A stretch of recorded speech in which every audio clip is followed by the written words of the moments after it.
ప్రతిధ్వనికి స్వాగతం. తెలంగాణ రాష్ట్ర సమితి అధినేత కేసీఆర్ జాతీయ రాజకీయాల వైపు వేగంగా అడుగులు వేస్తున్నారు. దేశంలోని వివిధ పార్టీల నేతలతో సంప్రదింపులు జరుపుతున్నారు. భాజపా ముక్త్ భారత్ అంటూ మొదలుపెట్టి బంగారు భారతదేశం అంటూ ముందుకు సాగుతున్నారు. కేసీఆర్ ప్రయత్నాలు ఎంతవరకు ముందుకెళ్తాయి, దీని ఉద్దేశం ఏంటి, వివిధ పార్టీల అంచనాలు ఏంటి అనే విషయాలపైన నేటి ప్రతిధ్వని. నేటి చర్చలో పాల్గొనేందుకు టీఆర్ఎస్ పార్టీ నుంచి హుజూర్ నగర్ శాసనసభ్యులు షానంపూడి సైదిరెడ్డి గారు, భారతీయ జనతా పార్టీ నుంచి సీనియర్ నేత మాజీ ఎమ్మెల్సీ రామచంద్రరావు గారు, అదేవిధంగా కాంగ్రెస్ పార్టీ సీనియర్ నేత మాజీ పార్లమెంట్ సభ్యులు పొన్నం ప్రభాకర్ గారు మనతో ఉన్నారు. ముందుగా చర్చ టీఆర్ఎస్ పార్టీతో ప్రారంభిద్దాం. సైదిరెడ్డి గారు, టీఆర్ఎస్ పార్టీ 2 దశాబ్దాలైంది ప్రారంభమై, అదేవిధంగా రాష్ట్రం ఆవిర్భవించి 7.5 సంవత్సరాలైంది. అదేవిధంగా 7.5 ఏళ్ళుగా కేంద్రంలో కూడా మోదీ సర్కారే ఉంది. అయితే ఇన్నేళ్ల తర్వాత ఇప్పుడు కేసీఆర్ జాతీయ రాజకీయాల వైపు ఇంత తీవ్రంగా ఎందుకు ప్రయత్నాలు చేస్తున్నారు, అసలు లక్ష్యాలేంటి? ఇప్పుడు ఒకటి, మనం స్వాతంత్రం వచ్చి ఇప్పుడు 75 సంవత్సరాలండి. 75 సంవత్సరాలకి ఇంకా కరెంటు 24 గంటలు ఇవ్వలేము, నీళ్లు కావాల్సిన ఇవ్వలేము, ఉన్నని వాడుకోలేము, ఉద్యోగాలు ఎటుపోతున్నాయో చెప్పలేము, కంపెనీలు క్లోజ్ అవుతా ఉంటే చెప్పలేకుండా పోతా ఉన్నాం. అంటే నిరుద్యోగ సమస్య పెరిగిపోతూ ఉంది, ద్రవ్యోల్బణం పెరుగుతూ ఉంది. వీటన్నిటికీ సమాధానం లేకుండా, అంటే మనకంటే వెనక స్వాతంత్రం వచ్చిన దేశాలు, మనకంటే వెనకొచ్చిన దేశాలు చాలా ఫాస్ట్గా గ్రో అవుతూ ఉండి, ఈరోజు యువ భారతం మంది, యంగ్ ఇండియా, రిసోర్సెస్ ఉన్నాయి, మంచి వెదర్ ఉంది, వాటర్ ఉన్నాయి, ఎక్కడ లేని ఋతుపవనాలు మన కంట్రీలో ఉన్నాయి. ఇన్ని ఉంచుకొని ఈరోజు ఏం చేయలేకపోతా ఉన్నాం. దీనికి తగ్గట్టు ఈరోజు కేసీఆర్ గారు స్టెప్ ఎందుకు తీసుకున్నారు 7.5 years దాకా అంటే, కేసీఆర్ గారు ప్రాణం తెలంగాణ అని చెప్పారు. మొన్న నా ప్రాణం తెలంగాణ, నా తెలంగాణని బంగారు తెలంగాణ చేయాలని చెప్పారు. దాంట్లో భాగంగా ఆ తెలంగాణని ఈరోజు ఒక మినీ టెస్ట్ కేసుకు తీసుకోవచ్చు, ఒక మినీ టెస్ట్ ల్యాబ్కి తీసుకోవచ్చు. ఈరోజు 2014 ముందు తెలంగాణ ఎట్లుండే, ఈరోజు 2020కి తెలంగాణ ఎట్లుంది. ప్రతి ఒక్కళ్ళు ఈరోజు 2014 ముందు చూసిన వాళ్ళు కొత్తగా వచ్చి ఈరోజు చూస్తే తెలంగాణను గుర్తుపట్టలేని స్థాయి. ఈరోజు గ్రామాలలో కానీ, పట్టణాలలో కానీ, జనాలలో కానీ, అంటే నీకు వ్యవసాయ రంగం కానీ, ఒక రంగం కాదు, ప్రతి దాంట్లో, ఈవెన్ కేంద్ర ప్రభుత్వం ఇచ్చిన పరిస్థితులు, కేంద్ర ప్రభుత్వం చెప్పిన విషయాలే నువ్వు ప్రతి దాంట్లో కూడా ఇలా నెంబర్ 1 స్థాయికి తీసుకొని వచ్చినావు. ఆ రోజు తెలంగాణ ఉద్యమం మొదలుపెట్టినప్పుడు కేసీఆర్ గారు ఒక్కటే చెప్పారు, నా తెలంగాణ బంగారు తెలంగాణ కావాలా, దానికోసం నేను ఏదైనా చేస్తా అన్నారు. దాంట్లో భాగంగా తెలంగాణ పోరాటం ఈరోజు రేపు బీజేపీ ముక్త్ భారత్ చేయటానికి తెలంగాణ పోరాటం కూడా ఒక ఉదాహరణ. ఎందుకంటే కేసీఆర్ గారు మొదలుపెట్టినప్పుడు చాలామంది అనుకున్నారు, ఈ తెలంగాణ వచ్చేదా పోయేదా, తెలంగాణ దీని ఒక కేసీఆర్ తీసుకొస్తాడా, తెలంగాణతో ఈ కేసీఆర్తో తెలంగాణ అవుతుందా అని అనుకున్నారు. కానీ కేసీఆర్ గారు ఒక్కడే బయలుదేరిండు. మొత్తాన్ని ఈరోజు ఎట్లా ఒప్పించిండంటే ఒక్కొక్క పార్టీని, నేషనల్ పార్టీస్ని, లోకల్ పార్టీస్ని, బయట పార్టీస్ని, వేరే రాష్ట్రాలని ఒక్కొక్కటి ఒప్పించుకుంటూ వచ్చిండు 2 సీట్లతోటి. ఈరోజు అదే పరిస్థితి మళ్ళా ఈ 2022లో మొదలు పెడతా ఉన్నాడు కేసీఆర్ గారు. ఎందుకంటే ఇది ఒక మినీ టెస్ట్ ల్యాబ్. ఇక్కడ చేసిన ఏంది, మనం సక్సెస్ ఏంది, మనం ఎట్లా సక్సెస్ అయినాం, ఎట్లా తెలంగాణ తీసుకొచ్చిన తెలంగాణను ఎట్లా బాగు చేసుకున్నాం, వీటన్నిటినీ ఈరోజు కొత్తగా చేయాల్సిన అవసరం లేదండి. దేశంలో కేసీఆర్ గారు పెట్టిన పథకాలు కొన్ని పెట్టుకుంటూ వస్తే చాలు. ఈరోజు కేసీఆర్ గారు పెట్టిన ప్రతి పథకం చూడండి మీరు. రైతులను ఆదుకున్నాం. ఒక్కసారి రైతు ఎప్పుడో దేవిలాల్ గారు ఈ రుణమాఫీ అని చేస్తే దానికి దేవిలాల్ గారు దేవుడు అయిపోయిండు రైతుల పట్ల. కానీ ఈరోజు దేశంలో కాదు, ప్రపంచంలో ఎవరు చేయని పరిస్థితులు. రైతు బంధని ఎకరానికి 10,000 ఇచ్చిన, రైతు బీమాని 60 ఏళ్లలోపు ఎట్లా చచ్చిపోయినా 5 లక్షలు 10 రోజుల్లో ఇచ్చిన, ఇవన్నీ అంటే ప్రతి ఒక్కటి కూడా ఒక్కొక్కట 475 పథకాల గురించి మాట్లాడుకోండి పట్టేటట్టుంది.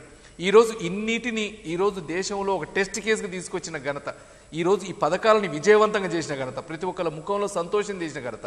ఈరోజు మనం ఎవరు అనుకున్నామా 24 గంటల కరెంట్ వస్తుంది ఈ దేశంలో చూస్తామా మనం అనుకున్నామా? అతి తొందరలో వచ్చిన 2 సంవత్సరాలు 24 గంటల కరెంట్ ఎవరికి, రాష్ట్రంలో హౌస్ హోల్డ్స్కే కాదు. ఓకే సైదిరెడ్డి గారు, ఎస్, అంటే రాష్ట్రంలో అభివృద్ధి జరుగుతుందని చెప్తున్నారు, దీన్ని కొనసాగిస్తూ ఓకే. కానీ జాతీయ రాజకీయాల వైపు దేశవ్యాప్తంగా ప్రభావం చూపాలని, జాతీయ రాజకీయాల్లో చక్రం తిప్పాలనే ప్రయత్నాలు ఇప్పుడు ఎందుకు చేస్తున్నారనేది? ఇప్పుడు ఎందుకు అంటే ఈరోజు మనందరం కూడా కళ్ళు తెరవాల్సిన పరిస్థితి వచ్చింది ఈ దేశంలో. ఈ దేశంలో ఇప్పుడు ప్రతి ఒక్కళ్ళు రాజకీయ నాయకులు, దేశం మీద ప్రేమ ఉన్నోళ్ళు, ప్రతి ఒక్కళ్ళు కళ్ళు తెరవాల్సిన పరిస్థితి ఇప్పుడు. లేకపోతే ఇంత ఫార్వర్డ్ దేశంలో, ఇంత మంచిగా అభివృద్ధి చెందుతున్న దేశంలో, ఇంత యువ భారతంలో ఇంకా మనం మాట్లాడుకునే రాజకీయ అంశాలు ఏంటి? నిన్న మొన్న చూసినాం మనం. ఒక ఎమ్మెల్యే అంటాడు రాధే అనకపోతే మాత్రం ఈ దేశంలో ఉండటానికి అర్హులు కాదు హిందువులు అంటాడు. ఇంకొక ఆయన అంటాడు డిఎన్ఏ హిందువులు బీజేపీ కోటేయకపోతే వాళ్ళ డిఎన్ఏ టెస్ట్ చేయాలంటాడు ఒక ఆయన. ఇంకొక ఆయన అంటాడు బీజేపీ కోటేయకపోతే బుల్డోజర్తో దొక్కిస్తామంటాడు. ఇదా ఇప్పుడు ఈ దేశానికి కావాల్సింది? ఈ రోజు ఈ దేశానికి ప్రతి ఒక్కళ్ళు సుఖ సంతోషాలతో ఉండాలా. మనం దగ్గర రైతు ఎట్లుండో రైతు రాజుకు కావాలా. అట్లనే దళితుల సంఖ్య అప్పటికి ఇప్పటికి పెరుగుతూ ఉంది, పెరిగిపోయింది, డబుల్ అయింది. కానీ వాళ్ళకి తగ్గట్టు మనం చేయలేకపోతా ఉన్నాం. ఆ దళితులను కూడా చూడాలా. ప్రతి ఒక్కటి ఈరోజు తెలంగాణలో ఏ రకంగా అయితే డెవలప్మెంట్ చూసినామో, 6 సంవత్సరాల్లో ఎట్లయితే చేసినామో ఈ దేశం మొత్తం కూడా అట్లా కావాలా. ఈ దేశాన్ని అభివృద్ధి పదంలో నడిపియాలంటే దూరదృష్టి ఉన్న నాయకత్వం రావాలి. ఇప్పుడు ఇలా కేసీఆర్ గారికి మీ అందరికీ తెలుసు, ఈ దేశంలో విలేజ్ నుంచి వరల్డ్ వరకు ఎవ్రీవేర్ హీ నోస్ ఎవ్రీథింగ్. అంటే he red lot of books, he no, అంటే ప్రతి దేశం గురించి తనకు తెలుసు. ఇక్కడ ఏం ల్యాక్ అవుతున్నాం, వేరే వాళ్ళు ఎందుకు ముందుకు పోతా ఉన్నారు, ఎందుకు మనకంటే అమెరికా ఇంత ముందుకు పోతా ఉంది, ఎందుకు ఇంకా కులమతాల మధ్య గొడవలు పెట్టి ఎందుకు పోతా ఉంది, ఇట్లాంటి దాన్ని మనం ఆపకపోతే మనం కూడా అన్యాయం చేసిన వాళ్ళం అయితే ఈ దేశంలో. ఓకే సైదిరెడ్డి గారు, రామచంద్రరావు గారిని అడుగుదాం. రామచంద్రరావు గారు, అంటే టీఆర్ఎస్ పార్టీ అంటే కేసీఆర్ చేస్తున్న ప్రయత్నాలను భారతీయ జనతా పార్టీ ఎలా చూస్తుంది? అంటే ప్రధానంగా కేంద్ర ప్రభుత్వం పైన, మోదీ పైన బీజేపీ మతతత్వ పార్టీ అంటూ దేశంలో అన్ని సర్వనాశనం చేసిందంటూ తీవ్రమైన విమర్శలు చేస్తూ జాతీయ రాజకీయాల వైపు ముందుకు సాగుతున్నారు. కాబట్టి భారతీయ జనతా పార్టీ వీటన్నిటిని ఎలా చూస్తుంది? ఒకటేంటంటే కేసీఆర్ గారికి కానీ టీఆర్ఎస్ నాయకులు కానీ అరచేతిలో స్వర్గం చూపెట్టే అలవాటు అయిపోయింది. తప్పుడు ప్రచారాలు, అబద్ధాల ప్రచారాలు చేసి ప్రజల్ని మభ్యపెట్టే ప్రయత్నం చేశారు. ఈరోజు జాతీయ స్థాయిలో కూడా మేము బంగారు తెలంగాణ అదే స్థాయిలో మేము చేస్తామని చెప్పేసి జాతీయ స్థాయిలో అని చెప్తా ఉంటే, ఈరోజు తెలంగాణ ఏ మేరకు అభివృద్ధి చెందిందో ఒక్కసారి మనం ఆలోచిస్తే, ఇటు ఉద్యోగాలు కానీ, ఇటు డబుల్ బెడ్రూమ్లు కానీ, ఇటు 3 ఎకరాల భూములు కానీ, విద్యార్థులకు చదువు కానీ, టీచర్లు కానీ, ప్రొఫెసర్ అపాయింట్మెంట్ కానీ, ఏది చూసినా కూడా ఎక్కడ కూడా వైఫల్యం చెందిన విషయంలో మనం చూస్తూ ఉన్నాం. ఈ వైఫల్యాన్ని తెలంగాణ ప్రజల్ని తప్పుదారి పట్టించడానికి, దారి మళ్లించడానికి ఈరోజు జాతీయ రాజకీయాలను వారు తీసుకురావడం జరిగింది. భారతీయ జనతా పార్టీ ఎదుగుతున్న సమయంలో భారతీయ జనతా పార్టీని అప్రతిష్ఠపాలు చేసేటటువంటి ప్రయత్నము ఒకటి. రెండోది, భారతీయ జనతా పార్టీకి వ్యతిరేకంగా మాట్లాడితే వారికి ఏదో బలం దొరుకుతుందని చెప్పేసి అనుకుంటున్నారు. నేను చెప్పాను, ఏ ఫ్రంట్ ఈరోజు ఈ ప్రయత్నం ఏంటో కూడా గతంలో జరిగిన ప్రయత్నాలే, ఏదో కొత్తగా చేసిన ప్రయత్నాలు కాదు. గతంలో కూడా వీరు మమతా బెనర్జీ గారి దగ్గర వెళ్ళారు, గతంలో కూడా వీరు నవీన్ పట్నాయక్ దగ్గర వెళ్ళారు, గతంలో కూడా స్టాలిన్ గారి దగ్గర వెళ్ళారు. ఏది చేసినప్పుడు కూడా మళ్ళీ అప్పుడు ఏమైంది, మీ ఫస్ట్ నుంచి చెప్తా ఉన్నాం, థర్డ్ ఫ్రంట్ కాదే బాబు, మీ టెంట్ జాగ్రత్త చూసుకొని చెప్తా ఉన్నాం మేము. ఈ రోజు ఉన్నటువంటి రాజకీయ పరిస్థితిలో ఈ థర్డ్ ఫ్రంట్ అనే పెట్టేసి అందరిని కలుస్తుంటే ఎవరని రాజకీయం? ఇప్పుడు కాంగ్రెస్ లేనిది మాకు ఫ్రంట్ వద్దు అని మమతా అంటుంది, కేజ్రీవాల్ అంటున్నారు. మరి ఈరోజు ముఖ్యమంత్రి గారు కాంగ్రెస్ నేతృత్వంలో వారు ఫ్రంట్ ఉంటారా? ఉద్ధవ్ ఠాక్రే గారి ప్రభుత్వము కాంగ్రెస్ సపోర్ట్తో ఈరోజు అక్కడ మా మహారాష్ట్ర నడుస్తూ ఉంది. స్టాలిన్ గారు కాంగ్రెస్ సపోర్ట్తో తమిళనాడులో పోటీ చేశారు. మరి వారిని కలిసిన తర్వాత వారు ఈరోజు కలిసి వచ్చి టీఆర్ఎస్ పార్టీ, కాంగ్రెస్ పార్టీ కలిసి రేపు తెలంగాణ రాజకీయాలు వస్తారా? ముందు ఈ స్పష్టత ఇవ్వాలి కదా. ఎవరు ఈ ప్రయత్నాలన్నీ కూడా వారితో కాదు, గతంలో చంద్రబాబు నాయుడు గారు కూడా ప్రయత్నం చేశారు, ఏమైంది మనం చూసినాము. కాబట్టి ఈ రోజు ఉన్నటువంటి రాజకీయాల్లో నేను ఏమంటున్నా అంటే, తప్పేం లేదు. ఒక అపోజిషన్ పార్టీగా ఒక పొలిటికల్ పార్టీని మీరు ఎదుర్కోవడానికి ఫ్రంట్ ఏర్పాటు చేయడంలో అభ్యంతరం ఎవరికి లేదు. మేము కూడా గతంలో చేసినాం, కాంగ్రెస్ పార్టీ ఉన్నప్పుడు వారు వ్యతిరేకంగా మేము కూడా ఫ్రంట్ చేసినాము, మేము కూడా సక్సెస్ఫుల్ అయినాం.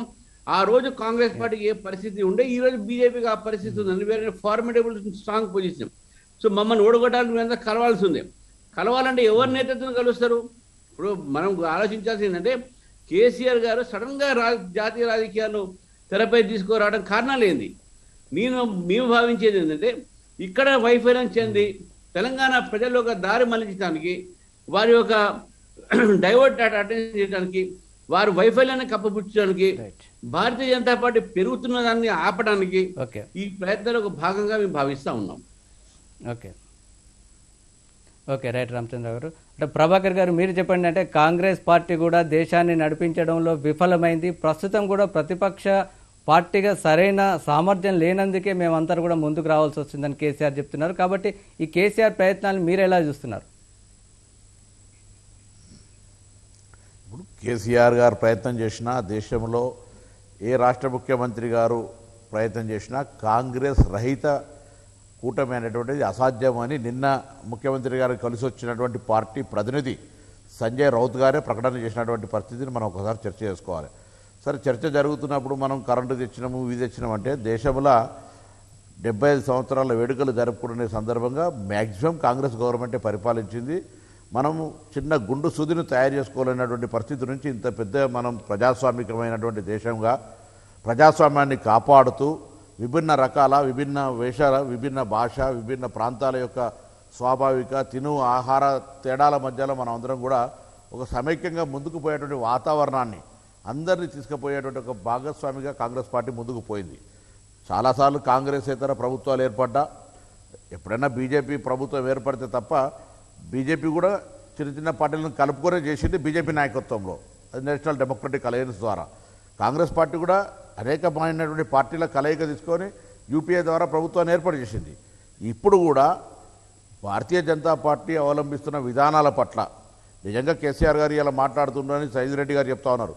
7.5 సంవత్సరాలుగా మీరు ప్రతి బిల్లుకు మద్దతునిచ్చి తెలంగాణ విభజన హామీలు లాంటి అన్ని మర్చిపోయి ఇవాళ మీరు మీకు ఉన్నటువంటి రాజకీయ కోణం నుంచి వాళ్ళు జైల్లో పెడతామంటున్నారు, మీరేదో బీజేపీ మీద పోరాటం చేస్తామంటున్నారు. సరే, ఆ మార్పు ఏ విధంగా జరిగినా మేము దేశ రాజకీయాల్లో ప్రధాన ప్రతిపక్ష పార్టీగా, జాతీయ పార్టీగా కాంగ్రెస్ పార్టీ అన్ని రాజకీయాలను గమనిస్తూనే ఒక భారతీయ జనతా పార్టీ అవలంబిస్తున్న విధానాలకు వ్యతిరేకంగా పోరాడేటువంటి వాతావరణం కలుగుతున్నటువంటి పరిస్థితుల్లో స్వయంగా కాంగ్రెస్ పార్టీ చాలా నిర్మాణాత్మకంగా పనిచేసేటువంటి ప్రయత్నం చేస్తుంది. ఇలా దేశంలో ఏదైనా అంశాన్ని పార్లమెంటులో కావచ్చు, దేశవ్యాప్తంగా ఎక్కడైనా ఎదిరించింది అంటే కాంగ్రెస్ పార్టీ. ఇప్పుడు ఉన్నటువంటి పార్టీలలో చాలా పార్టీలు భారతీయ జనతా పార్టీ కొన్ని సందర్భాలలో కలిసిపోయినాయి, సైలెన్స్ అయినాయి. కానీ భారతీయ జనతా పార్టీ విధానాలను లేదా భారతీయ జనతా పార్టీ ప్రజాస్వామ్యాన్ని చేస్తున్నటువంటి ఏదైతే ఇబ్బంది ఉందో దాన్ని కాపాడడానికి కాంగ్రెస్ పార్టీ ఎప్పుడు కూడా కాంప్రమైజ్ కాకుండా నిరంతరం ప్రయత్నం చేస్తున్నటువంటి మాట. ఇలా దేశం 75 సంవత్సరాల నిర్మాణమైనటువంటి దేశాన్ని ప్రభాకర్ గారు ఇద్దరు వ్యాపారస్తులకు అమ్మేటువంటి ప్రయత్నాన్ని ప్రజల ముందు ఉంచేటువంటి ప్రయత్నం చేస్తున్నారు. ప్రభాకర్ గారు అంటే చెప్పండి. ప్రభాకర్ గారు అంటే 2 ఏళ్లలో దాదాపుగా ఎన్నికలు రాబోతున్నాయి. ప్రస్తుతం దేశవ్యాప్తంగా చూస్తున్నట్టయితే కాంగ్రెస్ పార్టీ సొంతంగా బీజేపీని ఎదుర్కొనే పరిస్థితిలో ఉంది. ఎందుకంటే చాలా రాష్ట్రాల్లో కూడా ఎన్నికల్లో వెనుకబడిపోతుంది. కాబట్టి ఇప్పుడు జరుగుతున్నటువంటి ఈ ప్రాంతీయ పార్టీలను కలుపుకునే ఆలోచన ఉందా? కాంగ్రెస్ పార్టీ ఈ కూటమి ప్రయత్నాలను తమకు అనుకూలంగా మలుచుకోవాలని ఆలోచిస్తుంది అనేది ఒక వాదన కూడా ఉంది. లేదా కాంగ్రెస్ పార్టీ కూటములకు వ్యతిరేకం కాదు. కాంగ్రెస్ పార్టీ దేశంలో ఇప్పుడు ఒంటరిగానే, ఇంతకుముందు రామచంద్రరావు గారు చెప్పినట్టుగా కాంగ్రెస్ని ఎదుర్కోవడానికి ఆనాడు కూడా బీజేపీ ఏ విధంగా జట్టు కట్టి ఒక కూటమికి ఏర్పడ్డదో, ఇవాళ భారతీయ జనతా పార్టీ యొక్క విధానాలను వ్యతిరేకించడానికి, వారి నియంతృత్వం మీద గెలవాలనుకున్నప్పుడు తప్పకుండా ఇతర యొక్క ప్రాంతీయ పార్టీల సహకారం తీసుకోవడం అనేటువంటిది అనివార్యం. నేను దాన్ని వ్యతిరేకిస్తలే. కానీ ఉన్నటువంటి పరిస్థితుల్లో వాళ్ళు ఇంకా ఎక్కువగా ఆలోచన చేసుకొని మేము జాతీయ రాజకీయాల్లోకి వస్తున్నాం, కాంగ్రెస్ రహిత అని ఎవరన్నా కూడా అది అసాధ్యమైనటువంటి మాట. నిన్నటికి నిన్న మహారాష్ట్ర శివసేన పార్టీకి సంబంధించిన ప్రతినిధి చెప్పినట్టుగానే దేశంలో ఉన్న ఏ ప్రాంతీయ పార్టీ అయినా కాంగ్రెస్ పార్టీ అందరం కలిసి ఒక కూటమిగా ఏర్పడితేనే సాధ్యమైనటువంటి మాట మాత్రం స్పష్టం. సరే, దేశ అభివృద్ధి ఏం జరిగింది, దేశంలో భారతీయ జనతా పార్టీ ఏ విధంగా దాన్ని మొత్తం విచ్ఛిన్నకరంగా మారుస్తూ ఉన్నది, ఏమిటి అంశాలు, మతపరమైన అంశాలకి తప్ప 7 సంవత్సరాలు ఈ దేశం ఏం అభివృద్ధి జరిగింది అనేటువంటి చర్చ డిఫరెంట్. ఆ అన్ని అంశాలను మీద దేశవ్యాప్తంగా నిర్మాణాత్మకంగా పోరాటం చేసేటువంటి పార్టీ కాంగ్రెస్ పార్టీ. రాష్ట్రాల లోపల ప్రాంతీయ పార్టీలు అక్కడ ఉండబడేటువంటి పరిస్థితుల్లో, ప్రాంతీయ పార్టీల్లో బలం పెరిగినటువంటి ఈ రాజకీయ పరిస్థితుల్లో ప్రాంతీయ పార్టీలన్నిటితో కలిసి జాతీయ పార్టీగా కాంగ్రెస్ పార్టీ కూటమి ఏర్పడుతుంది అనుకుంటే దానికి రాజకీయ సమీకరణలు ఇవన్నీ ఏదైనా జరిగే అవకాశం ఉంటుంది రాజకీయాల్లో. కాబట్టి దానికి ఎవరు కూడా పెద్ద ఆలోచన చేసేటువంటి పరిస్థితి ఏ కూటమి ఏర్పడ్డా కాంగ్రెస్తో కలిసే పోతుందని నేను అనుకుంటా ఉన్నాను. ఓకే ప్రభాకర్ గారు, అంటే సైదిరెడ్డి గారు మీరు చెప్పండి, అంటే జాతీయ పార్టీ లేకుండా జాతీయ స్థాయి రాజకీయాలు చేయడం సాధ్యం కాదు, కష్టం. ఈ ప్రాంతీయ పార్టీలు కూటములుగా ఏర్పడడం అనేది అది జాతీయ స్థాయిలో ప్రభావం చూపెట్టలేవు, గతంలో కూడా విఫలమయ్యాయి అనేది ఒక చర్చ ప్రధానంగా జరుగుతుంది. టీఆర్ఎస్ పార్టీ ఏమంటుంది దీనిపైన? ఇప్పుడు ఒకటండి, ఆ రోజు రెండు సీట్లున్న బీజేపీ 70 సీట్లు అయింది, 70 నుంచి 200 అయింది. ఎవరైనా అనుకుర్రా అట్లా అవుతుందని, వస్తుందని? అప్పుడు కూడా ఏ మాటలు మాట్లాడేది, ఏమని కూటములు అయితే అని. కానీ నేషనల్ ఫ్రంట్ వచ్చినప్పుడు ఆ రోజు ప్రాంతీయ పార్టీలన్నీ ఏకమైపోయి ఒక జాతీయ పార్టీతో కలిసి ఆ రోజు అయిపోయింది. నేషనల్ ఫ్రంట్ అనేది అసలు కానే కాదు, మొత్తం కాంగ్రెస్ మయం, ఎవరి వల్ల కాదు దీన్ని ఓడించడం అనే మాట మాట్లాడేది ఆ రోజు. కానీ నేషనల్ ఫ్రంట్ అనేది ఒక సక్సెస్ అయింది. సరే, తర్వాత వీళ్ళు చేసిన రాజకీయాలు అయితేంది, వీళ్ళు చేసిన కుట్రలు అయితేంది, వీళ్ళు ఎట్లున్నా ఇప్పుడు అప్పటికి ఇప్పటికి చాలా తేడా ఉంది. ఈరోజు ప్రజలలో ఒక చైతన్యం ఉంది. ఈరోజు మన దేశం వెనక్కిపోతుంది అనేది ఉంది. ఈరోజు మనం అందరం కూడా కష్టపడదు. ఎందుకంటే ఒక విజనరీ లీడర్షిప్ లేకపోతే ఈరోజు సింగపూర్ 10 ఏళ్లలో ఎట్ట డెవలప్ అయిద్దండి, దుబాయ్ 10 ఏళ్లలో అసమానంగా ఎట్ట డెవలప్ అయిద్దండి. ఎందుకు మనం ఇంత యువత నుండి, ఇంత అవకాశాలుండి ఎందుకు మనం వెనక్కిపోతా ఉన్నాం? ఎందుకు ఇంకా పాత రాజకీయాలు, మూస రాజకీయాలు వేస్తూ ఉన్నాం? ఈరోజు కాంగ్రెస్ని ఒకటి చెప్తా ఉన్నాం, కాంగ్రెస్ ఏ స్టేట్లో కూడా బలంగా లేదు. ఈరోజు ఒక ప్రాంతీయ పార్టీ స్థాయికి పోయింది కాంగ్రెసు. అది మీరు చూస్తేనే ఇప్పుడు 40 సీట్లు 45 సీట్లు ఈరోజు ప్రాంతీయ పార్టీలు వచ్చే చాలా ఉన్నాయి రేపు. అంటే మీరు ఏ స్టేట్లో కూడా ఒరిగే పరిస్థితి లేదు. మీకు ఒక థింక్ ట్యాంక్ లీడర్షిప్ లేకుండా అయిపోయింది, మీకు ఒక గమనం నిర్దేశం లేకుండా అయిపోయింది. మీరు ఒక ప్రతిపక్షంగా కూడా ఫెయిల్యూర్. ఈరోజు ఎక్కడ కూడా ఏది మాట్లాడతారు, ఎట్లా లేస్తారు అనేది చేసే పరిస్థితి లేదు. ఈరోజు ఇందాక మా పొలం ప్రభాకర్ గారు చెప్పుకుంటా సంజయ్ రౌత్ గారు అన్నారు, ఇట్లా అన్నారు, అట్లా అన్నారు అని చెప్పారు. అన్న ఒక్క నిమిషం, సంజయ్ రౌత్ గారు ఏమన్నారు? మీరు అంటే కాంగ్రెస్ వాళ్ళు ఉండబట్టి, కానీ కేసీఆర్ గారంటి లీడరు ఈ దేశానికి అవసరం, కేసీఆర్ గారు లాంటి విజనరీ అవసరం, కేసీఆర్ గారు ఈ దేశం మొత్తాన్ని ఒప్పించగలుగుతారని చెప్పారు సంజయ్ రౌత్ గారు. మొత్తం కూడా నిన్న ఉద్ధవ్ ఠాక్రే గారు చెప్పింది ఏంది, రైతు బంధు మీరు వాటితో పాటు మరొకటి కూడా అన్నారు సంజయ్ రౌత్ గారు. ఓకే, వాటితో పాటు సంజయ్ రౌత్ ఏమంటున్నారంటే కాంగ్రెస్ పార్టీ లేకుండా సాధ్యం కాదని అంటున్నారు. అదే కాంగ్రెస్ లాంటి సాధ్యం సంజయ్ రౌత్ గారు చెప్పిన పాయింట్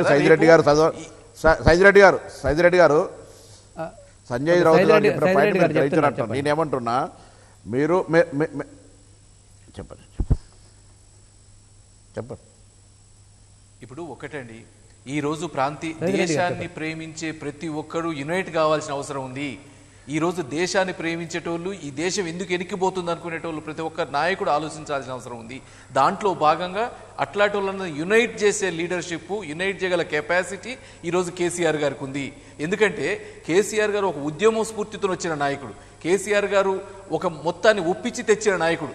ఈరోజు ఈ దేశంలో ఉన్న పార్టీలందరినీ తెలంగాణ కోసం ఒప్పించి, వద్దన్న పార్టీలని, కాదన్న పార్టీలని, దాన్ని అసలు కేసీఆర్ గారి నుంచి అపహేళన చేసిన పార్టీలని ప్రతి ఒక్కరిని ఒక దాటికి తీసుకొచ్చి ఈరోజు కేసీఆర్ జై తెలంగాణ అనిపించి తెలంగాణ తెచ్చిన నాయకుడు.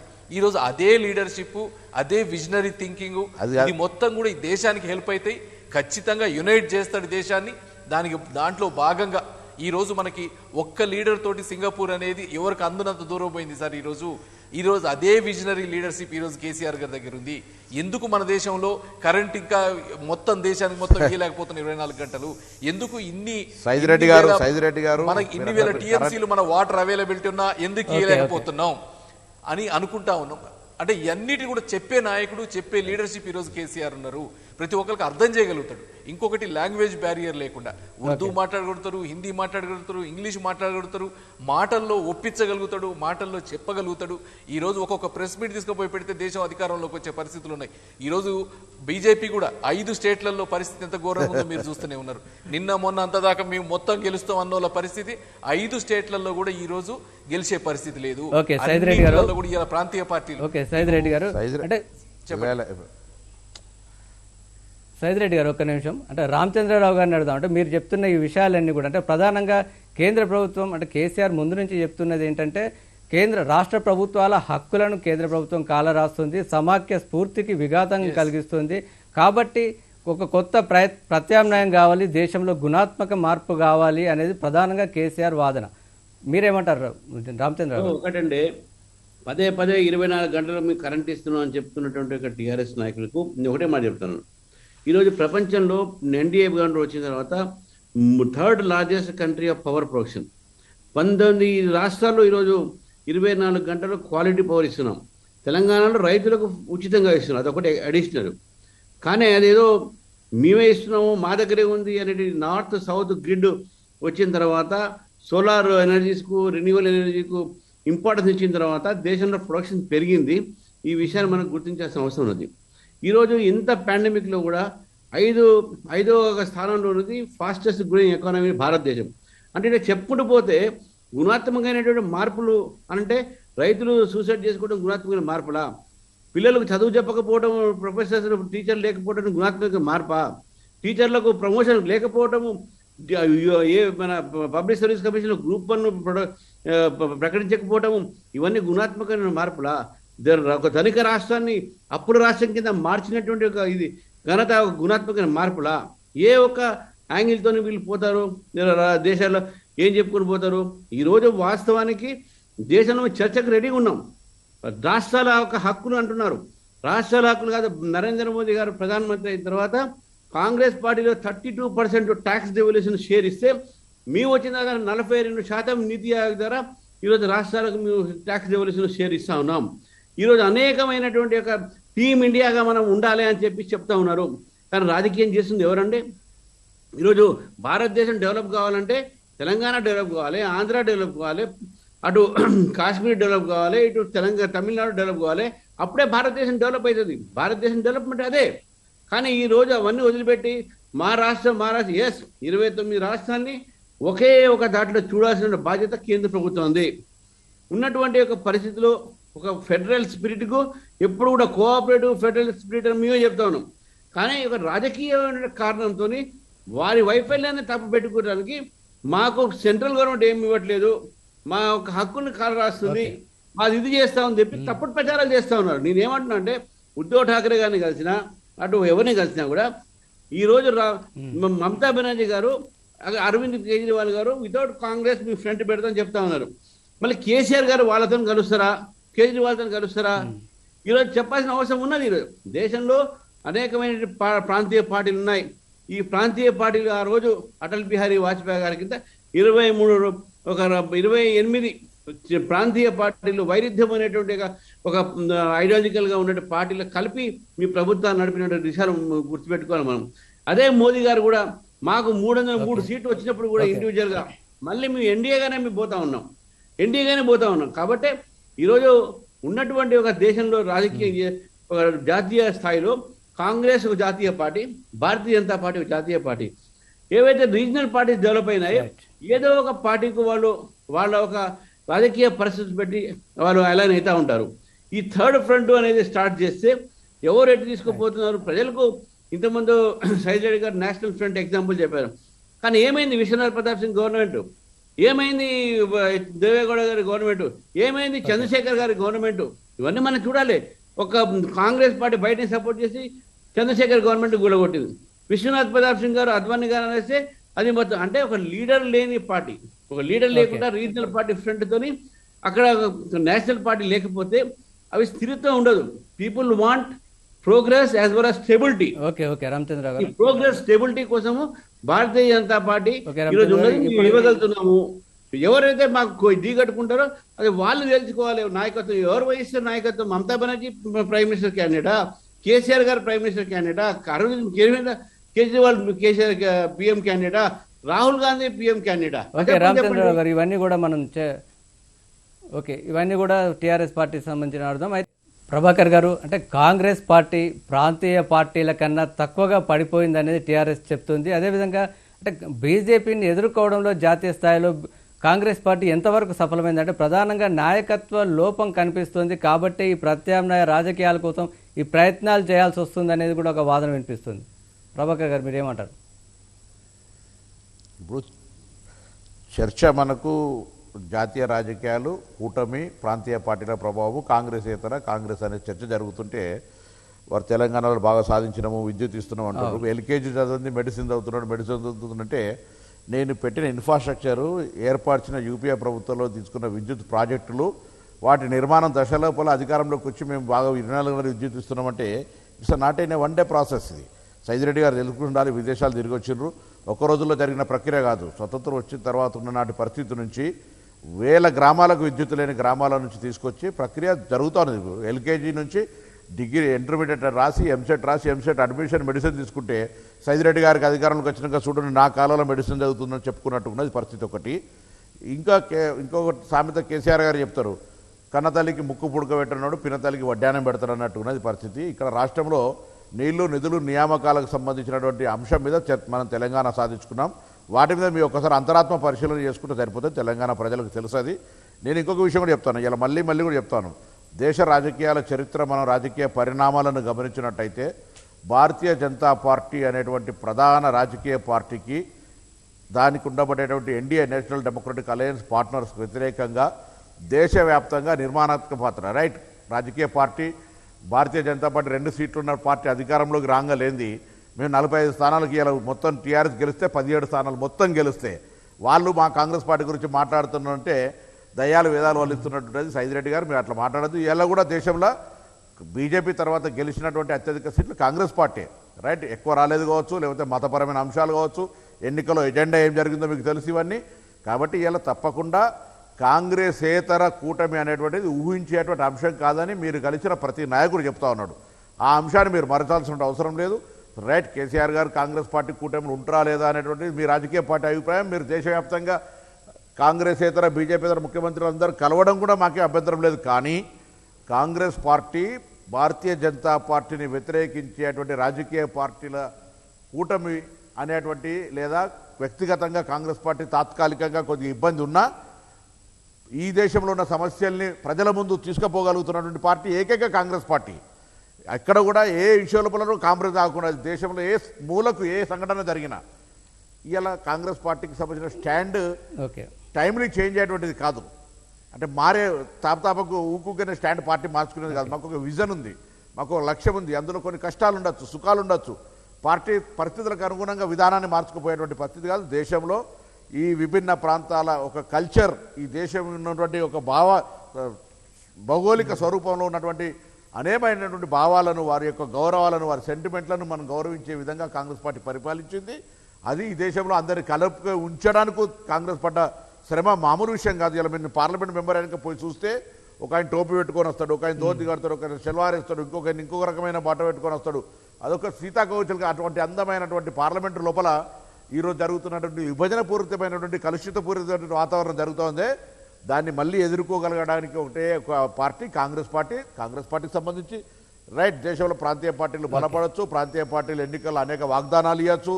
ఏం అమలు జరిగినాయి, ఏం అమలు జరగలేదు, ఎంత అప్పులు జరిగినాయి, దేశంలో ఒక ప్రజాస్వామ్యంలో లక్షల కోట్ల అప్పులు చేస్తే ఏం జరుగుతుంది అనేటువంటిదంతా డిఫరెంట్ డిస్కషన్. కానీ కాంగ్రెస్ పార్టీ ఏమి చేయలేదు అనేటువంటి సైదిరెడ్డి గారి మాట పొరపాటు.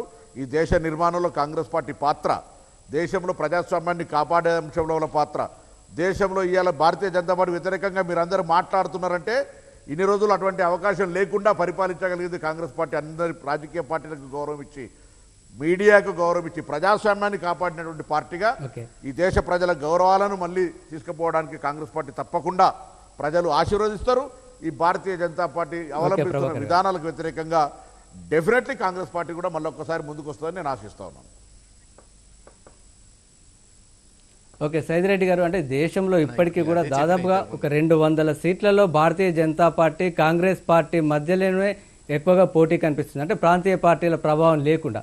అలాంటప్పుడు జాతీయ పార్టీలు లేకుండా ఏ విధంగా సాధ్యం అనేది ఒకటి. అంటే ప్రస్తుతం కేసీఆర్ ప్రయత్నాలు చూస్తున్నట్లయితే ఫ్రంట్ దిశగా సాగుతున్నాయి. అయితే ఫ్రంట్ ఏర్పాటు చేస్తారా లేక జాతీయ పార్టీ పెడతారా? పార్టీ ఆలోచన ఏంటి? ఇప్పుడు 2 రకాలండి చెప్పే దాంట్లో. ఒకటి ప్రభాకరన్ చెప్పినట్టు ఎప్పుడో మేము 47లో స్వాతంత్రం వచ్చినాం, 47లో ట్రైన్ ఉంది, అప్పుడు బస్సు ఎక్కినాం అంటే మన మైండ్ సెట్ మారాలి బేసిక్గా. ఇలా కేసీఆర్ గారు చెప్పేది అదే. మనం ఈ రోజున్న ఎక్విప్మెంటు, ఈ రోజున్న టెక్నాలజీ, ఈ రోజున్నది ఒక రోజు అప్పట్లో కిలోమీటర్ రోడ్డు వేయాలంటే 10 రోజులు పట్టేది, ఇలా కిలోమీటర్ రోడ్డు వేయాలంటే అర్ధగంట పడతా ఉంది. నీ టెక్నాలజీ డెవలప్మెంట్ అంత ఎక్కువ ఉంది. ఈరోజు హైదరాబాద్లో చూస్తున్నాం బ్రిడ్జు, ఈ రోజు చూడగానే మా కేటీఆర్ గారి వల్ల 3 నెలల్లో బ్రిడ్జ్ అయిపోతూ ఉంది, ఓపెనింగ్ అయిపోతూ ఉంది. అంటే ఆ గ్రోత్ని మనం తీసుకొచ్చే స్టేజ్లో లేవు. ఇప్పుడు దాన్ని కట్టిపడేస్తూ ఉన్నారు. మీరు ఆ గ్రోత్కు రావాలంటే ఈ దేశంలో ఖచ్చితంగా రావాలా, దాంట్లో ఇలా కేసీఆర్ గారు చెప్పేది. ఇలా మనం ఎందుకని వెనుకబడిపోతా ఉన్నాం, మనం టెక్నాలజీని యూజ్ చేసుకోవాలా, ఇంకా పాత మైండ్ సెట్ ఎప్పుడు 20 ఏళ్ళ నుంచి వచ్చిన అభివృద్ధి ఇలా 5 ఏళ్లలో 10 ఏళ్లలో కంట్రీస్ గుర్తుపట్టకుండా అవుతా ఉన్నాయి, ఎకానమీ మారిపోతా ఉన్నాయి, టెక్నాలజీ పరంగా గుర్తుపట్టకుండా అయిపోతా ఉన్నాయి, అగ్రదేశాలు అయిపోతా ఉన్నాయి. ఇలా 10 సంవత్సరాల టైం అనేది చాలా పెద్ద టైం అండి. ఈ రోజు 6 సంవత్సరాలు 2014 ముందు ఎట చేసినాం ఇప్పుడు ఎట చేసినాం కనపడుతూనే ఉంది. ఇంకొకటి నేషనల్ విషయానికి వస్తే ఎందుకంటే 200 స్టేజ్లని మీరు ఎప్పుడు 4-5 ఏళ్ల కింద మాట్లాడుతూ ఉన్నారు. ఈ రోజు ప్రతి ఒక్కళ్ళు కూడా ఏం జరుగుతుంది దేశంలో గమనిస్తూ ఉన్నారు, ఒక నియంత రూల్ పాటిస్తూ ఉన్నారు, ఒక నియంతలాగా ఎవరు ఏది మాట్లాడే పరిస్థితి లేదు, ఎవరు ఏది చెప్పినా ఎస్ అనే పరిస్థితి తీసుకొస్తా ఉన్నారు. ఈ రోజు మీరు ఎన్డీఏలో అలయన్స్ పార్టీలన్నీ పోయిపోయి ఈరోజు ఎన్ఐఏలు, సిబిఐలు, ఈడీలు ఈఐని అలయన్స్లు ఎన్డీఏలో. ఎందుకంటే ఇంతకుముందు మీ ధృతరాష్ట్ర కవిగిల్లో ఉన్న పార్టీలు సమాజ్వాదీ పార్టీ అయితేంది, ఎస్జేడీ అయితేంది, ఈ రోజు ఉన్న పక్కనే మహారాష్ట్రలో ఉన్న పార్టీ అయితేంది, మొత్తం కూడా మీ కాడి నుంచి విడిపోయి మేము ఇప్పుడు హ్యాపీగా ఉన్నాం అంటా ఉన్నారు. మీరు వాళ్ళ మొత్తం మింగేసే స్టేజ్లో అయిపోయినారు, మీరు గెలాక్సీ లాగా అయిపోయినారు. ఇవాళ అట్లాంటివన్నీ మేము దూరంగా వెళ్ళిపోతా ఉన్నారు బీజేపీకి. అందరం కలిసి ఈరోజు ఇటు మనం దేశాన్ని కాపాడుకోవాలా. అది జాతీయ పార్టీ అవుతుందా, రేపు ముందు ముందు టాక్స్ నడుస్తూ ఉన్నాయి, అది మొత్తం కలిసి నేషనల్లో ఒక కూటమి అవుతుందా, లేకపోతే ఒక జాతీయ పార్టీ వైపు అయిపోయి అందరు పార్ట్నర్స్ అవుతారా, దాంట్లో రకరకాల చర్చలు జరుగుతూ ఉన్నాయి. దీంట్లో ఒకటి మన దేశాన్ని మనం కాపాడుకోవాలా. ఇప్పటికీ 75 ఏళ్ల స్వాతంత్రం, మొత్తం మార్స్లోకి పోతాం అనుకుంటున్నాం, చంద్రుడి మీదకి పోతాం అనుకున్న టైంలో ఇంకా కులం మతం అని చెప్పి ఎన్ని రోజులు పోతా ఉంటాం, ఎన్ని రోజులు పోరాడుతూ ఉంటాం. ఇంకా మనప్పుడు గూడాల్లో ఉన్న వాళ్ళని ఎప్పుడు తీసుకొని వస్తాం, దానికోసం ఇవాళ దళిత బంధు పెట్టినాం. ఇట్లాంటివన్నీ కూడా మనం పథకాలు దేశంలో పెట్టాలి. ఇప్పుడు ఇవన్నీ కూడా తీసుకొని రావాలి మనం. ఇందాక చెప్పిండ్రు మీరు ఎన్డీఏలో మేము పవర్ ఇచ్చినాం, అది ఇచ్చినాం. పవర్ ఇచ్చారు సార్, సోలార్ పవర్ అన్నారు, మొత్తం ఒక్కళ్ళ మీద చేసేసిండ్రు. ఈ రోజు అదానీ కాడ కొనాల పవర్ అంటా ఉన్నారు, బొగ్గు కొనాలంటే అదానీ కాడ కొనాలంటా ఉన్నారు. మొత్తాన్ని తీసపోయి అదానీ అంబానీ చేతుల్లో పెట్టిండ్రు. ఇదా మీరు చేసిన రాజకీయం, ఇదా మీరు చేసే ఇప్పుడు దేశాన్ని ముందుకు తీసుకొచ్చేది. దీనికోసం మళ్ళీ కొత్తగా పేర్లు, రకరకాల పేర్లు అండి, సబ్కా వికాస్, సబ్కా సాత్, సబ్కా వికాస్, పంచవలస ప్రణాళిక సంఘాన్ని తీసేసి నీతి ఆయోగ్ వాళ్ళు చెప్పే వినరు. నీతి ఆయోగ్ చెప్పింది, నీతి ఆయోగ్ ఒక్కటే సార్, నీతి ఆయోగ్ చెప్పింది మిషన్ భగీరథ పథకాలు దేశం మొత్తం పెట్టాలని చెప్పింది. ఓకే, అంటే రామచంద్రరావు గారు విన్నారు కదా టీఆర్ఎస్ పార్టీ వాదన. అంటే బీజేపీ కేంద్ర ప్రభుత్వం ఒక నియంతలాగా వ్యవహరిస్తుంది, మతతత్వ రాజకీయాలకే ప్రాధాన్యం ఇస్తుంది, తెలంగాణ తరహా అభివృద్ధి దేశవ్యాప్తంగా జరగడం లేదనేది టీఆర్ఎస్ పార్టీ చెప్తుంది. మీరేమంటారు? పదే దాని మీద భారతీయ జనతా పార్టీని ఒక బ్రాండ్ అంటే కమ్యూనల్ అని చెప్పేసి నేను మిత్రుడు సైదిరెడ్డి గారిని ఒకటే మాట్లాడుతున్నాను. మొన్న అసదుద్దీన్ ఓవైసీ చేసినటువంటి వ్యాఖ్యానం ఏంటంటే, మోదీ యోగి పోయిన తర్వాత మీ బతుకులు ఏమైతే ఆలోచించండి అంటే, ఒక ఆయన సోదరుడు 15 నిమిషాలు పోలీసుని పక్క పట్టిన అవి మాత్రం మీకు కనబడవు, మీ దోస్తులు కదా. నేనేమంటున్నా అంటే, మతం అనేది ఒక వ్యక్తిగతమైనటువంటి ఒక అది అభిప్రాయం, ఒక అంశము. మతాన్ని రాజకీయాలు ఎప్పుడు ఎవరు తీసుకొస్తున్న మతాన్ని? ఈరోజు కర్ణాటకలో హిజబ్ అనేటటువంటి అంశము గత అనేక సంవత్సరాలుగా లేని అంశాన్ని ఇప్పుడు ఎవరు తీసుకొచ్చారు తెర మీదకి? వారిని ఎవరిని బలవంతం చేసి పంపిస్తున్నారు? ఈరోజు మీరు కర్ణాటక పేపర్ చూస్తే మీకు తెలుసా ఎవరు చేస్తారు? ఆ పేర్లు ఇప్పుడు జబర్దస్త్. ఎప్పుడు లేని ఒక కాంట్రవర్సీ ఇప్పుడు తీసుకొస్తున్నారు. వాళ్ళు తీసుకొస్తున్నారు, మీరు తీసుకొచ్చేది కాదు. అది మతాన్ని ముందుకు పెట్టేసి ఒక అంశాన్ని ముందుకు పెట్టేసి ఓవైసీ మాట్లాడవచ్చు, వాళ్ళ జామాత్ ఇస్లామీ మాట్లాడవచ్చు, వాళ్ళని మాత్రం ఏమనరు. వాళ్ళని ఏదైనా కౌంటర్ చేస్తే వీళ్ళు మతం మాట్లాడుతుందని చెప్తారు. వాళ్ళని మాత్రం ఏమన్నా వాళ్ళు మంచోళ్ళే. కర్ణాటకలో హర్ష అనేటటువంటి వ్యక్తిని చంపేసి ఒక్కరు మాట్లాడకపోతే ఎట్లా అంటే, ఎందుకు చంపేశారని చెప్పేసి అది మాట్లాడితే మతం అవుతుందా? ప్రధానంగా అంటే అభివృద్ధి పైన ఎక్కువ దృష్టి పెట్టట్లేదు అనేది మీరు చెప్పేది అర్థం సార్. అభివృద్ధి పైన కన్నా ఎక్కువ ఈ అంశాలకే ప్రాధాన్యం. సరే గారు, ఆ రోజు 7 కిలోమీటర్లు మాత్రమే ప్రతిరోజు చేస్తున్నటువంటి ఒక యూపీఏ ప్రభుత్వంలో ఈరోజు మేము 30 కిలోమీటర్లు ప్రతిరోజు మేము ఈరోజు నిర్మాణం చేస్తా ఉన్నాం. ఈరోజు కొత్త అనేక రహదారులు ఇచ్చినాం, జాతీయ రహదారులు ఇచ్చినాం. ఈరోజు భారతదేశంలో అనేకమైన పెట్టుబడులు బయట నుంచి మాకు వస్తూ ఉన్నాయి. అదానీలు, అంబానీలు ఇవన్నీ కూడా ఏంటంటే అప్పుడు కాంగ్రెస్ ఉన్నప్పుడు టాటా బిర్లా అనేది, ఇప్పుడు కొత్త పదం వాడుతున్నారు అంతే. ఇవన్నీ రిటారిక్. కానీ వాస్తవానికి భారతదేశంలో ఈరోజు 100 ఎయిర్పోర్ట్లు తీసుకొచ్చినామంటే మేము వచ్చిన తర్వాత 100 ఎయిర్పోర్ట్లు ఉడాన్ స్కీమ్లో ఈరోజు ప్రతి ఒక్క బీదవాడికి బ్యాంక్ అకౌంట్ మేము తీసుకొచ్చినాం. మేము ప్రతి ఒక్క వ్యక్తి ఈరోజు బీదవాడి బ్యాంకు పోయే పరిస్థితి వచ్చింది. ఈరోజు డైరెక్ట్ బెనిఫిట్ ట్రాన్స్ఫర్ కింద కరప్షన్ లేకుండా ఈరోజు లబ్ధిదారికి మేము వారికి లబ్ధిని అందిస్తూ ఉన్నాం. 7 సంవత్సరాలు ఒక్క స్కామ్ కూడా జరిగినటువంటి ఒక ప్రభుత్వం అంటే భారతీయ జనతా పార్టీ ప్రభుత్వం, ఎన్డీఏ ప్రభుత్వం. ఈరోజు డెవలప్మెంట్ డెవలప్ అవుతా ఉన్నాయి. ఎయిర్పోర్ట్ డెవలప్ ఎట్లా అవుతా ఉన్నాయి, పోర్ట్స్ ఏ విధంగా డెవలప్ అవుతా Okay. ఉన్నాయి, ఈరోజు ఇండస్ట్రీస్ కొత్తగా ఇండస్ట్రీస్ మన దగ్గరకు వస్తూ ఉన్నాయి. ఈరోజు హైదరాబాద్ లోనే టాటా బోయింగ్ ఫ్యూసేజ్ అనేది ఇంటర్నేషనల్ Right. ఒక ఏజెన్సీ మన దగ్గరకు వచ్చి ఇండస్ట్రీస్ Right, పెడుతుందంటే right, Ram అది Kumar. గర్వకారణమైన విషయం ఇది. మన డెవలప్మెంట్ మీదనే బాగా మాట్లాడుతున్నాం. అదే అంటున్నాం, డెవలప్మెంటే కావాలి, మత అంశాన్ని మీకు తీసుకురావట్లేదు తెర మీదకి, మా ప్రత్యర్థులు తీసుకొస్తున్నారు దాన్ని మీరు కౌంటర్ డెఫినెట్ ఇస్తాం తీసుకువస్తే. Okay, right, రామచంద్ర గారు, right.